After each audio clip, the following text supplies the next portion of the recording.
the National Assembly, we have a history. It appears that a lot forget about the history, that when leadership is imposed, they have always been repelled, somehow. Whether it is in the case of the Senate, we knew what happened. I don't want to be specific, I don't want to mention names so that I don't hurt sensibilities. In the House of Representatives too, there was that attempt and it became very fatal. So at the level of the states, it's almost like taken for granted. We have former excellencies here, some of them legislators before they became an ambassador in the executive, some of them, they were in the executive before they now became legislators. In the state, it appears that the institution of the parliament there, the state assemblies have been effectively pocketed by governors. Maybe they were educators, some of how they did it.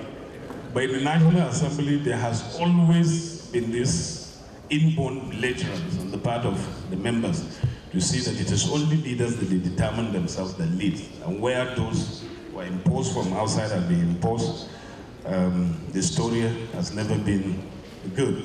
It's never ended well.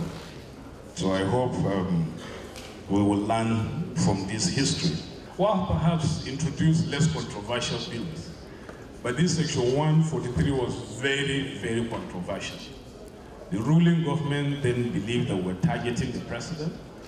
And those who believed there was an incoming government say, oh, we wanted to relax the law so that anybody they elect can be easily impeached.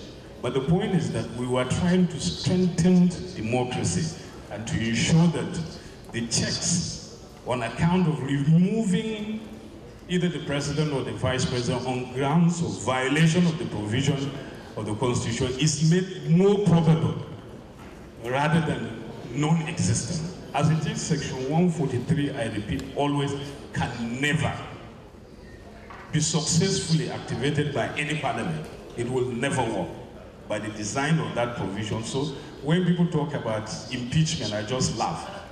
Those of us who are informed know that you cannot successfully activate Section 143. But in the US, it's very real that if a president, for instance, does not maintain fidelity to the law and constitution, he can actually be removed in the US.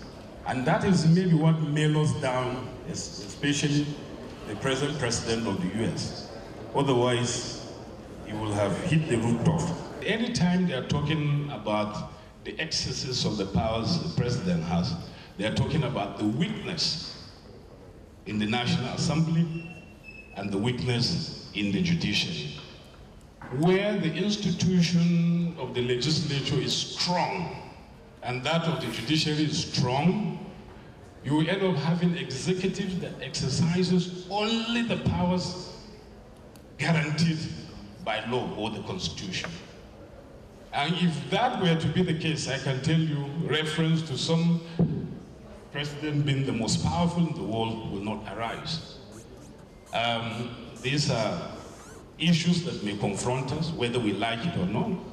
And in the course of presentation of my citation, it was said that I presented a bill that was not in this assembly, last assembly, seeking to amend Section 143 of the Constitution. Those of us who are familiar with the Constitution will know that that's where you have the provision for impeachment of the president and the vice president.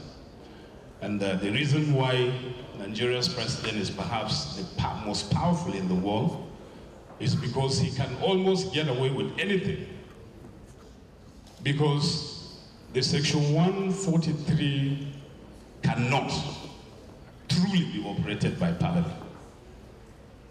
And I've said this over and over and over again. If I were the one who has that kind of powers and authority, and I know that regardless of whatever I do, I cannot be impeached from office, what do you expect from me? It will only take the grace of God for me to keep myself in check. But where in a democracy we don't exercise our powers based on law, virtually everything will lie low.